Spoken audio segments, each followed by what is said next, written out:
ওয়ালাইকুম আসসালাম ওয়া রাহমাতুল্লাহ। আচ্ছা, আমরা বাংলাদেশ জামাত ইসলামের পক্ষে, ন্যায় ইনসাফের পক্ষে, একটা সুন্দর মানবিক দেশ গঠনের লক্ষ্যে আমরা আবারও জীবন দিতে রাজি আছি, রক্ত দিতে রাজি আছি, প্রয়োজন বোধে আরেকটা অভ্যর্থনের জন্য আমরা রেডি আছি ইনশাআল্লাহ। কিন্তু আরেকটা নতুন করে ফ্যাসিবাদ তৈরি হোক, আরেকটা নতুন করে স্বৈরাচার তৈরি হোক, এটা আমরা চাই না। সেক্ষেত্রে আমরা সোশ্যাল মিডিয়ায় দেখতেছি যে বাংলাদেশ জামাত ইসলামের অমুক জেলার অমুক প্রার্থীর নমিনেশন বাতিল, মনোনয়নপত্র বাতিল, অমুক প্রার্থীকে দেওয়া হচ্ছে না, অমুক প্রার্থীকে বাতিল। যদি আসলে এরকম হয়ে থাকে তাহলে এরকম নির্বাচন আমরা প্রয়োজন বোধে আবারও বয়কট করব, এটা আমার ব্যক্তিগত মতামত। তারপরেও আমরা নতুন করে কোনো ফ্যাসিবাদ তৈরি করতে চাই না, নতুন করে কোনো স্বৈরাচারকে আর দেখতে চাই না। আসলে এই বিষয়ে একটু বলবেন। না, ঠিক আছে, আমরা লক্ষ্য করছি কিছু কিছু এলাকাতে সামান্য অজুহাতে প্রার্থিতা স্থগিত করেছে বা বাতিল করেছে। তো এগুলো আপিলের সুযোগ আছে, আপিল চলছে, আপিলের মাধ্যমে এগুলো সমাধান হবে।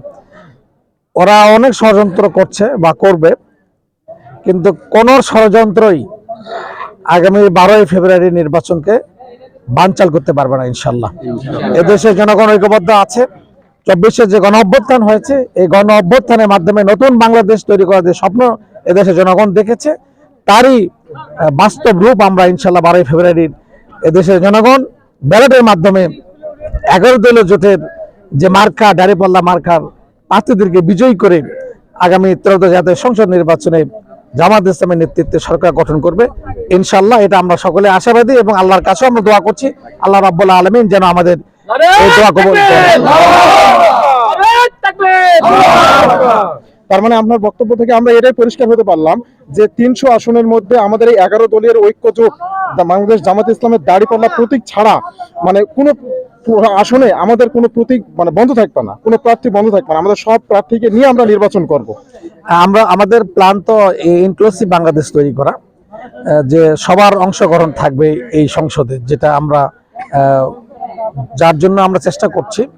আমাদের আমির জামাত বলেছেন যে বাংলাদেশ জামাত ইসলামী 11 দলীয় জোটের প্রার্থীরা যদি বিজয়ী হয়, আল্লাহ তাআলা যদি এদেশের সেবা করার যে সুযোগ দান করে, তাহলে উনি সবাইকে নিয়ে ইনক্লুসিভ বাংলাদেশ তৈরি করার জন্য উনি কথা বলেছেন।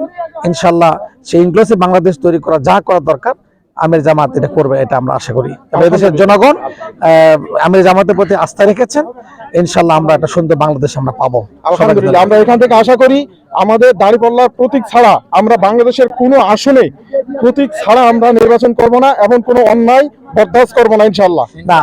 না, মানে যেহেতু 11 দলীয় জোট আছে, যেখানে যে প্রার্থীকে দেওয়া হবে যে মার্কার, সেই মার্কার আমাদের লোকজন সেখানে ভোট দিবে, সেই মার্কা নির্বাচন করবে। কিন্তু আমাদের 11 দলীয় জোটের কোনো প্রতীক ছাড়া, কোনো প্রার্থী ছাড়া আমরা কোনো নির্বাচন হবে না। না, অন্য কোনো প্রার্থীকে আমরা ভোটও দেব না। আমরা 11 দলীয় জোটের প্রার্থী যাকে যেখানে দিব আমরা তার পক্ষে কাজ করব। আমরা কোনো অন্যায় মেনে নিব না। নারে তাকবীর, অ্যাকশন অ্যাকশন, দুর্নীতির বিরুদ্ধে, চাঁদাবাজের বিরুদ্ধে, দখলদারের বিরুদ্ধে, বিরুদ্ধে, নারে তাকবীর, কোন সরকার সবাই বলি নারে তাকবীর। সকলকে ধন্যবাদ।